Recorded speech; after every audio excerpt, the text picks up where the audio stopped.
We start with questions to Secretary of State for Energy Security and Net Zero, Sir Desmond Swayne. Number one, sir. Well done. Secretary of State. Mr. Speaker, with your permission, I'll answer questions 1, 11 and 23 together. Bills are too high and the cost of living crisis is the biggest issue facing the country. That's why at the last budget we took decisions to raise taxes on the wealthiest, which will enable us to take an average of £150 of costs of household and energy bills from April. This builds on the fact that the price cap and average energy bills will lower in 2025 in real terms than in 2024. We were promised Sir Desmond. of £300. They've actually gone up by just shy of £200. Yes. And the legislation that we passed last week, the impact assessment states, the emissions trading amendments, we estimate that the cost pass-through for most sectors could feasibly lie at between 80 and 90%. That is a euphemism for even higher bills, isn't it? Yes. I'm afraid he's wrong on the first point he makes, because he's taking 1 quarter of summer 2024 and comparing it to today. If you look across 2025, bills are lower than in 2024. And actually, I hope, Mr. Speaker, he'd be supporting our £150 off energy bills, but they oppose all the measures that make it possible. Marvellous. Claire Young. Thank you, Mr. Speaker. The government's consultation on alternative heating ends today doesn't cover installation costs, yet that is what is stopping many of my constituents in off-gas areas switching away from oil. With National Energy Action warning of an £18 billion funding gap to meet fuel poverty targets, what action will the government take to ensure that those least able to afford alternative forms of heating are not left dependent on fossil fuel and paying sky-high bills?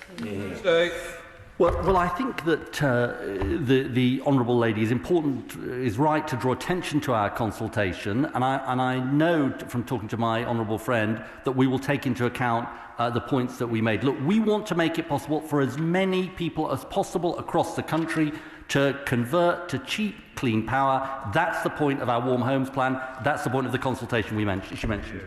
For a branch.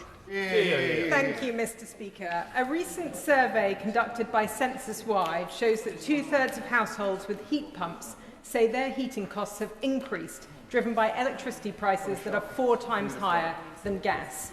With, as we've heard, energy bills now £190 higher, despite this government promising to cut them by £300, does the Secretary of State acknowledge that his choices are making it harder for households to make the switch to greener heating options, and unlike the Conservatives' cheap power plan, are leaving households with higher bills? Can I congratulate her on reading out the Whip's handout?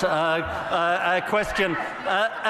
Let me just say to her, no, I do not, and I'll tell her why. Because the action that the Chancellor took in the budget to take the renewables obligation off bills and onto public expenditure was the biggest single cut in the cost of electricity we've seen, actually, even dating back to their time in office. Select Committee, Bill Lesterson. Thank you very much indeed, Mr. Speaker. The costs of new infrastructure are a pressure on bills, as the Secretary of State knows. He deserves enormous credit for the results of auction round 7 today, where renewables, the strike price of renewables is less than half that of what it would be with new gas.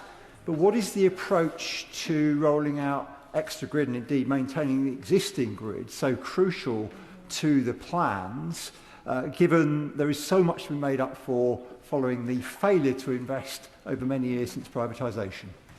Well, he's right to draw attention to the auction this morning. Record amounts of solar power, the cheapest form of power we could possibly have in this country, less than half the price to build and operate new gas. And on the point about infrastructure, he's right. We inherited a terrible legacy. We are building the new infrastructure we need.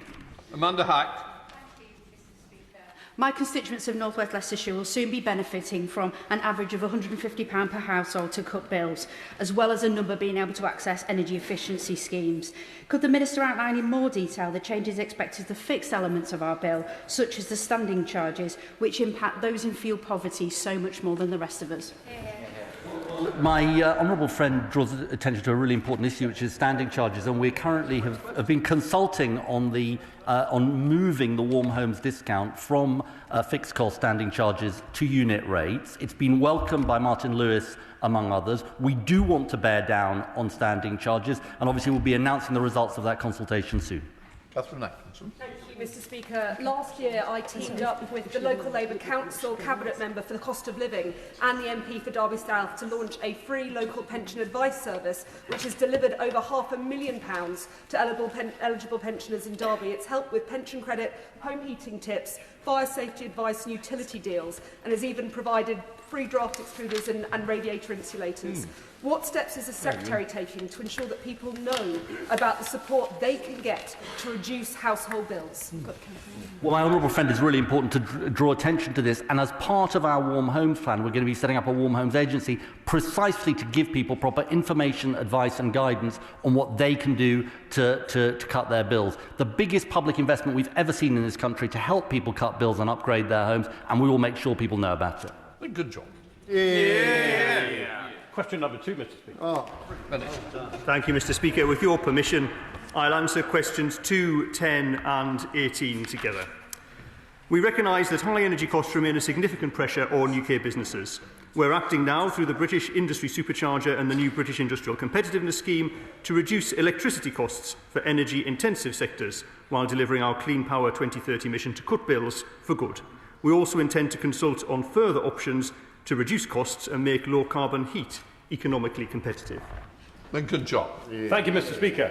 Amatec and Triple S Gears are two quite rare breeds. They're manufacturing companies in my Spelthorne constituency inside the M25. One employs 200 people, the other employs 43, and they seek to export around the world. How does the Minister expect those companies to be competitive on a global market when energy prices in Ashford, Middlesex are 4 times higher than those in Ashford, Alabama? Thank you, Mr. Speaker. So it's exactly the disparity in international energy prices for industry that the previous Conservative government left us with, and that we're taking up with our Clean Power 2030 mission. But we recognise that as clean power is coming online, industry will need further support.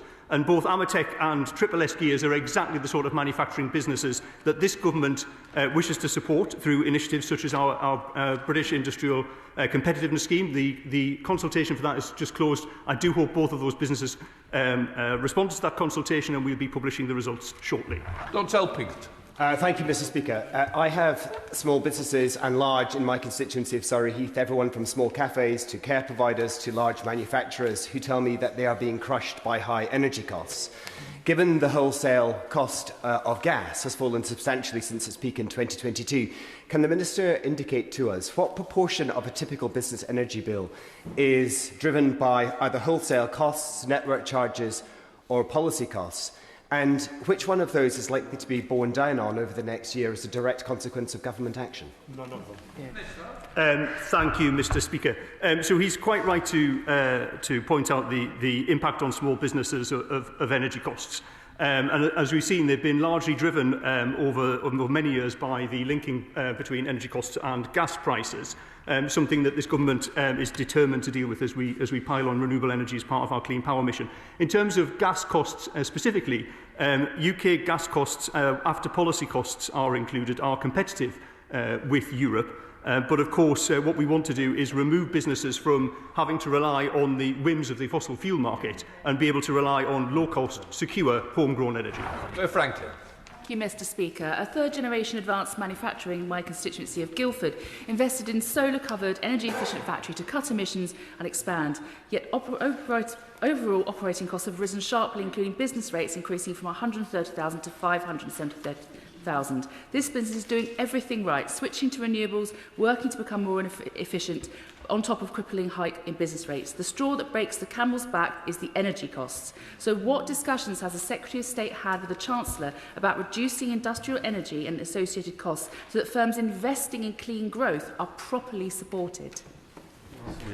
Thank you, Mr. Speaker. And of course, it's absolutely central to the government's policy that businesses are incentivised to invest in renewable energy and electrification where that's possible, so that they can access the lower cost electrical energy that is coming on stream as part of our 2030 power mission. She mentioned that the business was a manufacturing business. It is possible that they could qualify for our British Industrial Competitiveness Scheme, which we're bringing forward in 2027, and the results of the consultation of which will be published shortly. Jenka. Thank you, Mr. Speaker. In Cornwall, after our groundbreaking critical mineral strategy, there is the possibility that Flow Renewables could maybe power critical minerals processing plants. This is a fantastic opportunity. Would the Minister look closely at these proposals and see how the department could help something like this to happen? Thank you, Mr. Speaker. My honourable friend does a grand job of championing both the critical minerals industry in Cornwall and the potential for floating offshore wind in her own constituency. And of course, she highlights a great opportunity where investment in both energy and industry side by side can reduce the cost of capital for both parts of the supply chain and so create an economic opportunity. I'd like to thank her for the representations that she's made on behalf of her constituents to me prior to today, and of course I'll continue to work with her on trying to realise this opportunity. Ewan Steinbank. Mr. Speaker, to transition away from fossil fuels, we need zero-emissions vehicles on the road. Manufacturers such as Alexander Dennis should be leading that transition, although they currently operate with a gas-intensive production process, and to stay competitive against imports need greater support. The BIC scheme is hugely welcome for reducing industrial electricity costs, but would the Minister consider supporting a dual fuel discount which includes the cost of gas to support automotive advanced manufacturing sectors such as Alexander Dennis? Thank you, Mr. Speaker. I am, of course, very concerned about those industries that are gas intensive. And what the government's policy is intended to do is to ensure that where it is possible for those industries to decarbonise by electrifying, that they're given the support to do so, both through the confidence in long-term energy prices, through the delivery of our clean power mission, but also through the support to invest in their business. Richard Quidley. Thank you, Mr. Speaker. I know the Department are working hard with the DFT to decarbonise shipping, but the current system works against businesses. One of our ferry companies is in the position where they have to pay £12 million up front for a shoreside connection and wait for up to 7 years. Will the Minister commit to reviewing this system to speed up electric shipping for places like the Isle of Wight? Thank you, Mr. Speaker. I'm extremely grateful for the work of my honourable friend in engaging with me on this topic. In advance of the recent changes to the emissions trading scheme to include maritime emissions. It's incredibly important that domestic maritime emissions are included, of course, to incentivise the investment that's required to decarbonise. I am aware of the issue in the Isle of Wight that on one route there are 2 vessels that will be affected by that. I know that he's invited me to visit the Isle of Wight and to meet with the businesses concerned himself, and I'm allowed to make the commitment from the dispatch box that I will indeed do that. You are Graham Ledbetter. Thank you, Mr. Speaker. Businesses in public services in the north of Scotland pay amongst the highest commercial energy prices in the whole of the UK. The government's had 18 months to try and fix this. Why do they still think it's okay to discriminate against people in the north of Scotland in that way?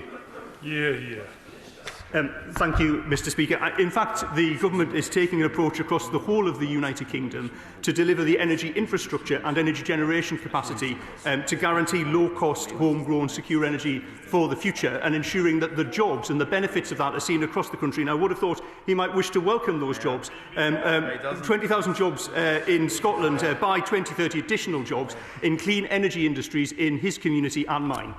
Neil Griffith.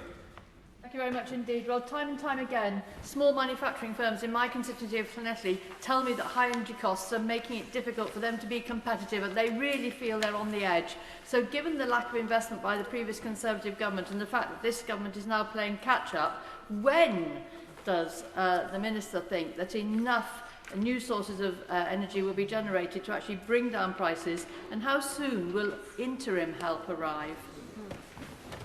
Thank you, Mr. Speaker. My honourable friend for Llanelli is quite right to champion the small manufacturers in her constituency, which I know well from the time that I've spent working in South Wales. What is important to note, Mr. Speaker, is of course the announcement from my honourable friend, the Secretary of State, this morning, which will shortly be the result of a ministerial statement in the House about allocation round 7, demonstrates our commitment to putting on new solar farms, new onshore wind, new offshore wind. Every single one of those installations contributes to our energy security and reducing the cost of energy for domestic consumers and industry alike. Liberal Democrat spokesperson Pippa Hailing.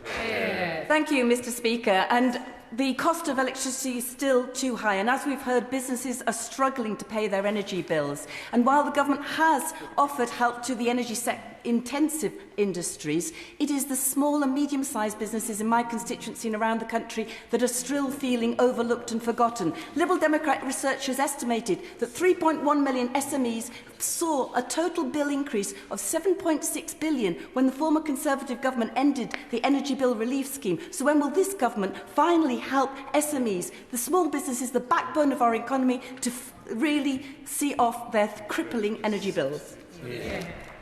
Thank you, Mr. Speaker. So she and I agree that more needs to be done to alleviate the high energy costs on small businesses. I used to run an energy-intensive small business myself, and I do know how difficult that is. She's also right to point out that this is the legacy that the previous government left us with. We are pushing forward to 2030, obviously, where we will have lower energy costs and more secure energy in the UK. But we do recognise that more needs to be done to support small business, and we are providing measures right now that are helping, including our zero carbon services hospitality trial, which is now delivering support for 600 hospitality SMEs across the UK, and £200,000 to fund improvements in the UK Business Climate Hub to help SMEs with their carbon emissions as well. So we are providing support right now, but I do recognise there is more that needs to be done. Thank you, Mr. Speaker. A solar farm is planned for my constituency, and the developer has engaged well with local residents.